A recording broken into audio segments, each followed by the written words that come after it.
आपण जी पारंपरिक पद्धतीने पुरणपोळी बनवतो तिची चव तर अप्रतिमच लागते.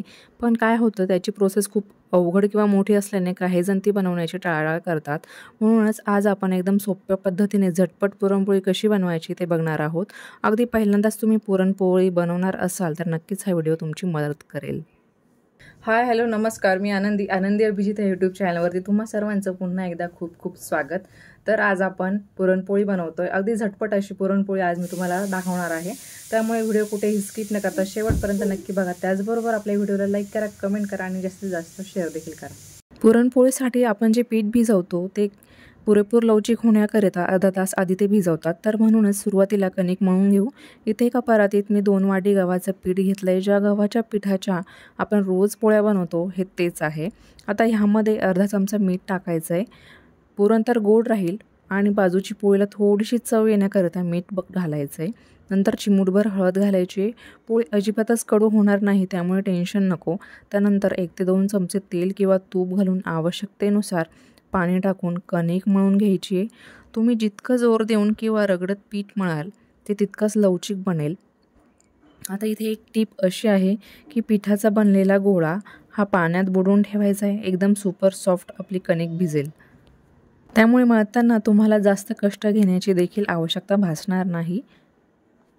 कधी काय होतं की आपल्याला वाटतं की कुठल्या तरी एका प्रकारचा गहू वापरल्याने आपली पुरणपोळी ही सुंदर बनेल, मऊसूत बनेल, पण तसलं काहीच नाही आहे. तुम्ही जेव्हा तुमचं पीठ हे अगदी रगडून मळाल, अगदी जोर देऊन मळाल, तेव्हा तुमची कणिक एकदम लवचिक बनते आणि तुमची होणारी जी पुरणपोळी आहे ती देखील एकदम सुपर सॉफ्ट, दिवसभर मऊसूत राहणारी देखील बनते. आता पीठ मळून त्याचा गोळा बनवून घ्यायचा आहे आणि एखादं छोटंसं भांडं घ्यायचं आहे जेणेकरून हे पीठ त्यामध्ये व्यवस्थित बसेल आणि आपण यामध्ये 1 ग्लास किंवा हा गोळा बुडेल इतपत पाणी टाकून घ्यायचं आहे आणि हाताने हा गोळा असा दाबून यावरती झाकण ठेवून आपण हे जवळपास अर्धा तास तरी भिजत ठेवणार आहोत. आता हे भिजतंय तोपर्यंत आपण पुरण बनवून घेऊ.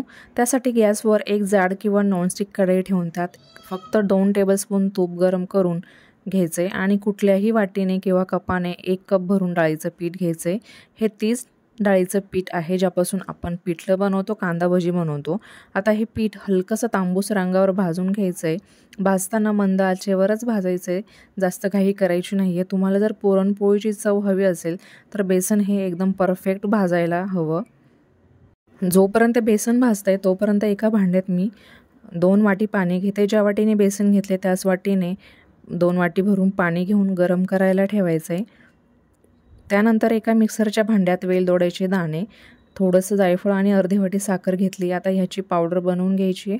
साखर तुम्ही जाडसर देखील घालू शकता, फक्त पुरणात ती लवकर विरघळणार नाही आणि वेळही लागेल. त्यामुळे मी ती वेलदोडा आणि जायफळबरोबर बारीक करून घेतली आहे. आता इथे बेसनसुद्धा प्रॉपर भाजलं आहे, हलकासा तांबूस रंग आला आहे. यामध्ये गरम केलेल्या पाण्यापैकी थोडंसं पाणी टाकून घेऊ आणि त्यासोबतच अर्धा वाटी बारीक गूळ टाकून घ्यायचा आहे. ज्या कपाने बेसन घेतलं होतं त्याच कपाने अर्धा कप बारीक केलेला गूळ इथे मी घेतला आहे. आता गूळ ह्यामध्ये विरघळेल आणि पाणी सुटेल, त्यामुळे पाण्याचं प्रमाण मी कमीच सांगितलं. हे सर्व मिक्स करून गूळ विरघळून घ्यायचं आहे आणि जर तुम्हाला ही रेसिपी संपूर्ण गुळामध्ये बनवायची असेल तर तुम्हाला पूर्ण 1 कप गूळ घ्यावा लागेल. म्हणजेच जितकं तुम्ही बेसन घेताय तितकंच गूळ घ्यायचं आहे. आणि काहींना गुळाची पुरणपोळी नको असेल तर त्यांनी 1 कप साखर घ्यायची, 1 कप बेसन, 1 कप साखर. पण आपण जर पारंपरिक पद्धतीने बनवायला गेलं तर पुरणपोळी गुळापासूनच बनते, म्हणून इथे मी गूळ घेतला आहे. मंडळी, जसं की तुम्हाला दिसतच असेल ह्या मेथडमध्ये गुठळ्या राहिल्यास तर आपण जी पुरणाची चाळण किंवा पुरणयंत्र वापरतो त्यामध्ये हे मिश्रण टाकून लम्स फ्री करू शकता. पण माझ्या माहितीप्रमाणे कुठल्याही प्रकारच्या गुठळ्या यामध्ये राहत नाही. जवळपास या मिश्रणामध्ये मी अर्धी वाटी गूळ आणि अर्धी वाटी साखर घेतली आहे. तर मी असं का केलं तर इथे एक टीप आहे.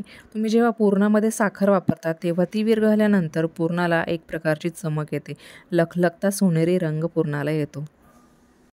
अजून एक टीप अशी की जेव्हा फक्त गुळाची पुरणपोळी बनवतो तेव्हा काही वेळाने पुरणपोळीमधलं पुरण हे कोरडं होतं, ते पोळीपासून सुटतं. पण जेव्हा तुम्ही साखर पुरणामध्ये वापरता तेव्हा एक प्रकारचं मॉइश्चर पुरणाला येतं आणि पुरण कोरडं न होता पोळीला चिकटून राहतं. तर इथे बेसन, साखर, गूळ चांगल्या प्रकारे मिक्स झालं आहे. साखरेसोबतच मी वेलची पूड आणि जायफळ घातले. तुम्ही वरतूनही टाकू शकता. इथे मी तुम्हाला पूर्ण डिटेलमध्ये पुरणाची रेसिपी दाखवली आहे. कुठेही जास्त स्किप न करता पूर्ण व्हिडिओ मी घेतला आहे, कारण तुम्हाला समजेल की पुरणात टप्प्याटप्प्याने किती ते बदल होतात. हे एकदम पातळ झालं आहे, तर आता किती शिजवायचं ते मी दाखवते. आता हे अजून 4 ते 5 मिनटं शिजवून घेऊया. तर इथे अजून एक टीप अशी आहे की चमचा ह्यामध्ये उभा राहतो तेव्हा पुरण आपलं शिजलेलं असतं, पण इथे अजून थोडा वेळ पुरण शिजवून घेऊया. पारंपरिक पद्धतीत देखील तुम्ही ही ट्रिक वापरू शकता आणि असंच पुरण तिथे पण चेक केलं जातं. तर इथे आपला चमचा एकदम सरळ उभा राहिला आहे, तर आपलं इन्स्टंट पुरण इथे तयार आहे. आता मी दाखवते की चाळणीमध्ये कसं गाळून घ्यायचं आहे जेणेकरून पुरणात लम्प्स राहणार नाही. हे बघा, एकदम सॉफ्ट मऊदार पुरण पडतंय. आता भिजवलेली कणिक बघूया. आता तुम्हाला वाटेल की एवढ्या वेळ पाण्यात भिजवली, मग ह्याची पोळी कशी काय बनेल? पण तुम्ही जसं जसं पीठ मळाल तसं तसं त्यातलं पाणी कमी कमी होऊन पीठ एकदम लुसलुशीत बनेल. हवं असल्यास हलकंसं तेल टाकून ते मळून घ्यायचं किंवा हलकासा कोरड्या पिठाचा हात लावून ते मळून घ्यायचे, म्हणजे हाताला ते चिकटणार नाही. तर इथे तुम्ही जितकं पीठ दाबून दाबून मळाल तितकीच तुमची पुरणपोळी सॉफ्ट बनेल आणि दिवसभर मऊ देखील राहील. आणि कधी कधी काय होतं की 4 पोळ्यांमधली फक्त एकच पोळी फुगते, पण असं पीठ भिजवलं ना तर प्रत्येक पोळी टम्म फुगेल. तर पीठ एकदम तार तुटल्यासारखं ओढल्या जातं आहे, त्यामुळे पिठासोबतच आतलं पुरण देखील सर्वीकडे व्यवस्थित पसरल्या जाईल. तर आता पिठाचा गोळा काढून घेऊ आणि पुरणाचा देखील. पुरणाचा गोळा पिठाच्या गोळ्यापेक्षा मोठा घ्यायचा आहे, जेणेकरून पुरणपोळी ही चवीला पुरणपोळीच लागायला हवी. तर अंगठ्याच्या साहाय्याने अशा प्रकारे वाटी बनवून घ्यायची आहे पिठाची, म्हणजे पुरणाचा गोळा त्यात व्यवस्थित बसेल.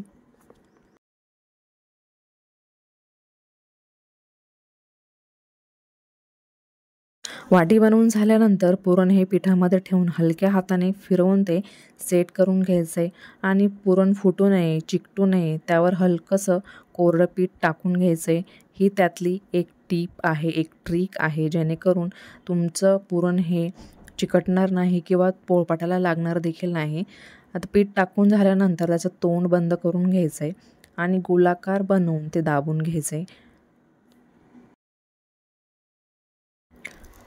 ते गोलाकार बनवताना त्याचा वरचा जो शेंडा आहे ते तुम्ही काढून देखील घेऊ शकता किंवा तो तसाच त्यामध्ये फिक्स करून तो दाबत त्याची पोळी देखील बनवून घेऊ शकता. पोळपाटाला कोरडं पीठ लावून पोळी लाटून घ्यायची. सुरुवातीला कडा लाटून घ्यायच्या. पुरणपोळी करताना दाबून न लाटता हलक्या हाताने लाटायचे. पोळी लाटताना पोळपाट फिरवून लाटलं तरी देखील चालेल. आतलं पुरण हे पूर्णपणे सगळीकडे पसरल्या गेले. तर अशा प्रकारे पोळी लाटून झाली की आपण ती तव्यावर खमंग खरपूस भाजून घेऊया.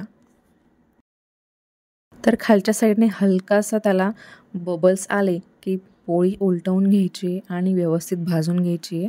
तर पोळी भाजताना भरपूर तेल, तूप आपण त्यावर ओततो, पण तसं काहीही न करता देखील एकदम खरपूस अशी पुरणपोळी भाजली जाते.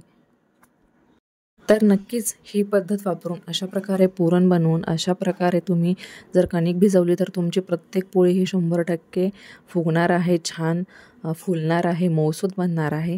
आणि तुम्ही अजूनही आपल्या चॅनलला सबस्क्राईब केलेले नसेल तर पटकन सबस्क्राईब बटनवरती क्लिक करा आणि आपल्या चॅनलचा एक भाग व्हा. त्याचबरोबर व्हिडिओ आवडल्यास लाईक करा, कमेंट करा आणि जास्तीत जास्त शेअर देखील करा. तर हे बघा, एकदम खमंग खरपूस अशी पुरणपोळी इथे आपली तयार आहे. आणि तुम्ही आतमध्ये बघू शकता की पुरण अजिबात कोरडं झालेलं नाही आहे, एक प्रकारचं मॉइश्चर त्याच्यामध्ये आलेलं आहे. आणि इथे आपली खमंग खरपूस पुरणपोळी देखील तयार आहे. तर इथे मी बाकीच्या देखील पुरणपोळ्या ज्या आहेत त्या कशा प्रकारे फुगल्या आहेत ते मी तुम्हाला दाखवणार आहे. असं नाही आहे की मी फक्त एकच पुरणपोळी तुम्हाला दाखवते आणि सांगते की तुमच्या प्रत्येक पुरणपोळी ही फुगणार आहे. पण हे बघा, इथे माझी प्रत्येक पुरणपोळी एकदम टम्म अशी फुगलेली आहे.